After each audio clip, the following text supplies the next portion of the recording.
Hey, I'd like to welcome you to another episode of Las Vegas Live. I'm your host, Adam Torres, and each and every week we bring you the best of what to do in Las Vegas. Whether you're a local or you are in town visiting, Las Vegas Live is your source for everything that's going on in Las Vegas. This week, let's start the episode off with what we call What's New in Vegas. But first, before we get started, I'd like to thank VegasNearMe.com, our lead sponsor. VegasNearMe.com was built to be the easiest place to explore everything happening in Las Vegas in one place. You can browse concerts, comedy shows, sporting events, immersive attractions, you name it. This is your source for grabbing tickets and figuring out what to do in Las Vegas. So check out VegasNearMe.com. All right, so let's start this week's episode with what's new in Vegas. So the Hard Rock Guitar Tower, 36th floor up and shining blue. If you've been on the Las Vegas Strip recently, you've seen it, and it's impossible to miss. The guitar-shaped tower of the new Hard Rock Hotel and Casino Las Vegas is rising fast on the former Mirage site, and as of mid-March 2026, 36 of the planned 42 stories have been poured. Blue glass exterior cladding has already been installed on floors 6 through 25. It's absolutely beautiful, giving the lower half of the structure its signature shimmer. When complete, the tower will stand approximately 660 feet tall, making it one of the tallest hotels on the Las Vegas Strip and an instantly recognizable addition to the skyline. The scale of what is being built here is worth appreciating. The finished Hard Rock complex will feature nearly 3,600 hotel rooms, roughly 175,000 square feet of gaming space, 2 spas, multiple pools, live entertainment venues, and dozens of restaurants, lounges, and retail outlets. General contractor Penta Building Group has over 650 workers on site currently, with the workforce expected to peak 1,500 to 1,800 as construction intensifies. The existing tri-tower building that was the Mirage has been completely gutted alongside the new tower construction. Everything that building was is being erased and rebuilt. Hard Rock International is owned by the Seminole Tribe of Florida, making this the first Native American-owned casino on the Las Vegas Strip. The target opening is the fourth quarter of 2027. That is coming fast. For now, watching this guitar rise floor by floor above the Strip has become one of the most compelling ongoing stories in Las Vegas construction history. If you're anywhere near the Venetian this week, look north, you'll see it clearly. Another big announcement, Cadence Crossing Casino in Henderson has just opened. Las Vegas got its first brand new casino in more than 20 years this week. Boyd Gaming opened Cadence Crossing Casino in Henderson on March 25th, and that 20-plus year detail is not an exaggeration. This is Boyd's first ground-up casino development in Las Vegas Valley since the early 2000s. Located at 920 North Boulder Highway in East Henderson, the 50,000 square foot property features 450 slot machines, video poker, 2 restaurants, a center bar and lounge, and a modern design built specifically for the rapidly growing residential neighborhood around it. The context that makes this opening meaningful goes beyond just the casino itself.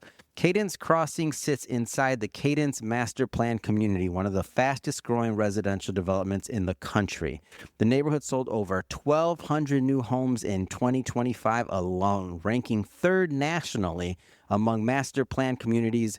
Boyd CEO Keith Smith has described the casino as a neighborhood amenity for a community that was underserved, and the company is already planning future expansion. The adjacent former Joker's Wild property will be demolished to create parking, with a hotel plan for the site as the Cadence community continues to grow.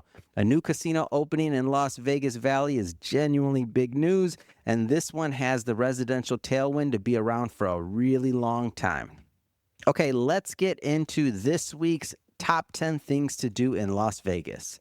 Number 10, Wizard of Oz at Sphere. The Wizard of Oz experience at Sphere continues running daily all week, and this week it plays a beautifully complementary role to the Illenium Odyssey resident. Thursday through Saturday, Illenium holds the 9 p.m. evening slot, which means the Wizard of Oz occupies an earlier daytime window on those nights. Monday through Wednesday, after a full showtime schedule, there's a 2 p.m., 5 p.m., 8 p.m. without competition from an evening concert. For visitors who want to experience the Sphere but aren't attending Illenium, the Wizard of Oz remains the single best way to understand what this venue actually does. The 160,000 square foot wraparound LED surface transforms the film into a fully immersive cinematic environment unlike anything else in the world. The tornado, the transition from black and white Kansas to the full Technicolor of Oz, the yellow brick road, the poppy fields, the Emerald City. If you haven't been to this show yet, you need to make it out to the Sphere. This is taking place all week, Monday through Wednesday. There's a 2, 5, and 8 p.m. on Thursday and Saturday. Daytime shows are ahead of the 9 p.m. Illenium. Number 9. Great Vegas Festival of Beer. We close the weekend on Sunday with one of the most genuinely enjoyable local events of the year, the Great Vegas Festival of Beer at the downtown Las Vegas Event Center on April 5th. Over 100 craft breweries from across the country, unlimited tastings, live music, food trucks, chef demonstrations, and a silent disco in a setting that has nothing to do with casinos or the Strip and everything to do with Las Vegas as a real city with a real community that loves good beer and good company. The location is what makes this event special. The downtown event center sits at the east end of Fremont Street, which means the famous neon canopy overhead is steps away, and the Arts District, one of the best collections of independently owned restaurants, cocktail bars, and galleries in the city, is just to the south. Planning a complete Sunday around this festival is genuinely easy and genuinely rewarding. Afternoon at the beer festival, walk over to the Fremont Street Experience for the evening light show, then find one of the Arts District bars for the night. That is a full Las Vegas Sunday that has nothing to do with the Strip if you want to experience something different. Tickets are around $45 for unlimited tastings. Number 8, Jeff Dunham PH Live at Planet Hollywood. Jeff Dunham plays PH Live at Planet Hollywood on Tuesday night, and this is the practical, crowd-pleasing recommendation for listeners who are traveling with family, a mixed age group, or anyone who wants an easy Tuesday night without overthinking it. Dunham has built one of the most commercially successful careers in stand-up comedy through his sheer likability of his ventriloquist characters. Peanut, Walter, Ahmed the Dead Terrorist, Jose Jalapeno on a Stick, which have become genuinely recognizable across a wide demographic ranging over 30 years of touring. PH Live holds around 7,000 in a mid-sized arena layout with solid sight lines throughout, and Planet Hollywood's center strip location with the Miracle Mile Shops corridor surrounding it makes dinner before and the rest of the night after very easy to plan. This is a dependable, accessible show at a price that works for groups. Tuesday, March 31st at 7 p.m., it's starting around $60. Number 7, Las Vegas Aviators Baseball. The Las Vegas Aviators have 3 home games this week at Las Vegas Ballpark in Summerlin, and the variety of start times this week is genuinely interesting for planning purposes. Tuesday at 6:05 p.m. is the classic midweek evening game. Arrive, grab a beer and some food, settle into a great ballpark. Thursday at 7:05 p.m. is the traditional evening option, but Wednesday's 11:05 a.m. start is one worth highlighting. Morning baseball in Las Vegas is an unusual pleasure that sounds better the more you think about it. The desert air is still mild, the crowd is relaxed, and the whole afternoon is yours afterwards for pool, the Strip, or whatever else the day calls for. Las Vegas Ballpark is consistently rated among the top minor league stadiums in the country, and it earns that ranking every season. Modern, beautifully designed, with a pool beyond the outfield wall for group reservations, great concessions, and the Spring Mountains providing the western backdrop for evening games. The Aviators are the AAA affiliate of the Oakland Athletics, playing at or returning from the major league level, delivering competitive professional baseball in a first-rate facility. Starting at $26, this is the best entertainment value on the entire list this week by a wide margin. 3 games, 3 distinct start times, all at Las Vegas Park in Summerlin. Number 6, Jimmy O Yang performs at the Encore Theater inside Wynn Las Vegas on Friday night, and this is one of those recommendations where knowing his screen work actually undersells what the live stand-up experience delivers. On screen, you know Yang from Silicon Valley, Crazy Rich Asians, Space Force, and a growing list of film and television credits. His stand-up is where he is doing his most honest, most personal, and funniest work.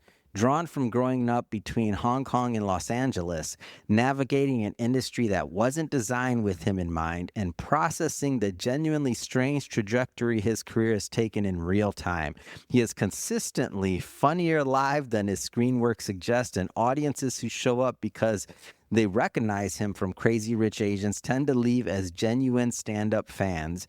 The Encore Theater at Wynn is one of the best mid-sized rooms on the Strip for this kind of performance. Around 1,600 seats, excellent sight lines, and the full Wynn property surrounding it with some of the best dining on the North Strip corridor.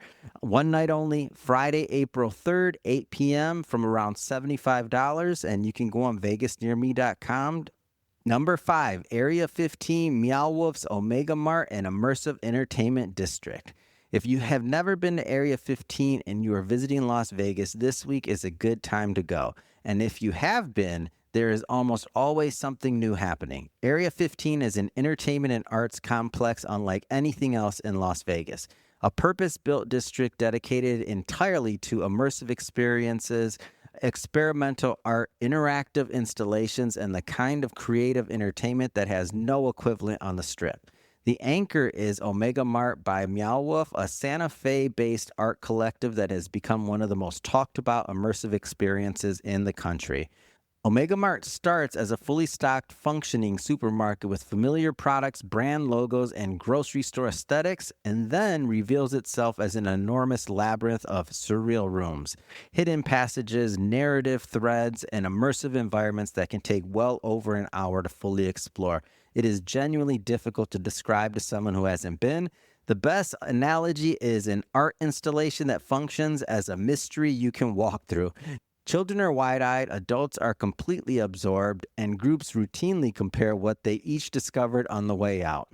Beyond Omega Mart's Area 15 hosting rotating art installations, virtual reality experiences, live events, and a food and beverage scene that makes it easy to spend a full evening or afternoon. The complex is about 10 minutes west of the Strip on Rancho Drive. It's open daily with multiple attractions and showtimes from $49. Number 4, Vegas Golden Knights, 2 late season home games. The Vegas Golden Knights have 2 home games this week with real late season significance. Monday night, they host the Vancouver Canucks, a divisional matchup with playoff seeding implications for both sides.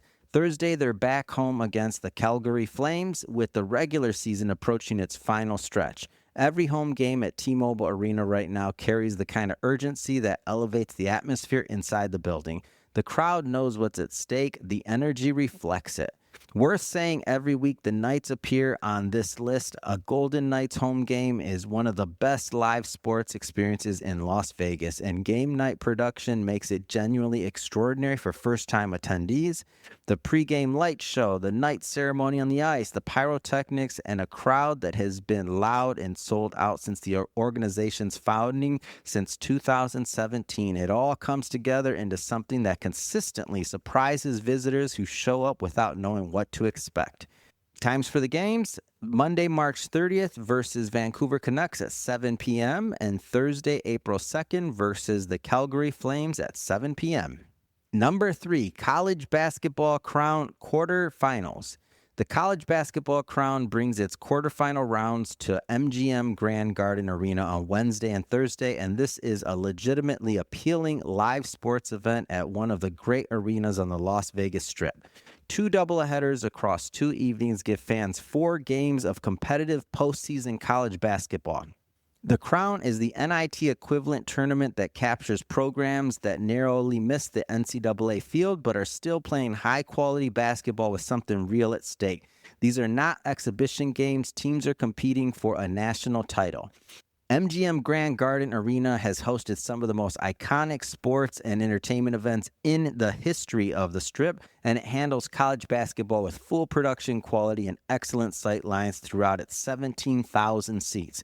The 5 p.m. start time is a genuine asset. Both games in the doubleheader typically finish before 10 p.m., which leaves the rest of the evening completely open. MGM Grand has exceptional dining on the property, and the Center Strip location means the entire corridor is accessible for whatever the night takes you. Dates are Wednesday, April 1st, the quarterfinals 1 and 2, and Thursday, April 2nd, quarterfinals 3 and 4, 5 p.m., and its tickets start from $41. Number 2, The Notebook Broadway Musical. The Notebook, the Broadway musical based on Nicholas Sparks' novel and the iconic 2004 film, is making a limited Las Vegas appearance this week at Reynolds Hall inside the Smith Center. And this is genuinely one of the most acclaimed stage productions of recent years. The show earned extraordinary reviews during its Broadway run for its emotionally powerful score, its performances, and its ability to transition a story people think they already know into something that lands with full force in a live theatrical context. Critics called it one of the most moving new musicals of the decade, and the touring production has maintained that standard at every stop. The Smith Center itself is worth talking about. Reynolds Hall is a 2,050-seat concert hall modeled on Art Deco design principles with acoustic and sight lines that rank among the finest performing arts venues in the American West. This is the cultural anchor of Las Vegas, built in 2012 specifically to give the city the world-class performing arts infrastructure it deserves. It sits 15 minutes from the Strip in the heart of downtown, surrounded by the Arts District and Fremont Street, which means that dinner and a show neighborhood around it is genuinely excellent.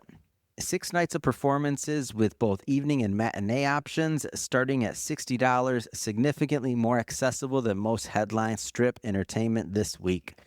Dates are Tuesday, March 31st through Sunday, April 5th, and you can find more on vegasnearme.com. And this brings us to the number one thing to do in Las Vegas this week, Illenium Odyssey Residency at Sphere. This is the event that anchors the week, and it deserves the lead. Illenium's real name, Nick Miller, is one of the biggest names in electronic music right now. And Odyssey is not a standard residency. It's a fully cinematic, multi-sensory experience built from the ground up specifically for what the Sphere can do. The album, the visuals, and the soundscape were designed as a single immersive world that wraps completely around the audience, not behind the performance, but everywhere at once. This is the first major Sphere residency of the spring season, following the close of the Eagles' historic run, and it makes the case immediately that Sphere's potential goes far beyond rock and pop music. Reviews from Odyssey's opening week have been exceptional. Audiences and critics have described it as one of the most emotionally engaging and technically ambitious Sphere productions yet. The way the visual environment responds to the moves with the music gives the show a live, improvised quality that pre-rendered spectacles lack. Illenium's catalog, Nightlight, Broken Ones, Losing My Mind, Sideways, is built around emotional peaks and drops that play extraordinarily well in an immersive environment where the visuals can physically surround the audience during the biggest moments. 3 nights this week, Thursday, Friday, and Saturday, all at 9 p.m. Tickets start at $161. The section you choose matters at Sphere. Different areas of the room have meaningfully different viewing angles on the wraparound display. Head to vegasnearme.com, pull up the Illenium listing, and compare all sections and pricing across multiple ticket providers side by side before you commit. That wraps up this week's top 10 things to do in Las Vegas. I'm your host, Adam Torres. Big thanks to our sponsor, vegasnearme.com. If you are interested in any of the things we spoke about today, definitely head on over to Vegas Near Me to grab your tickets.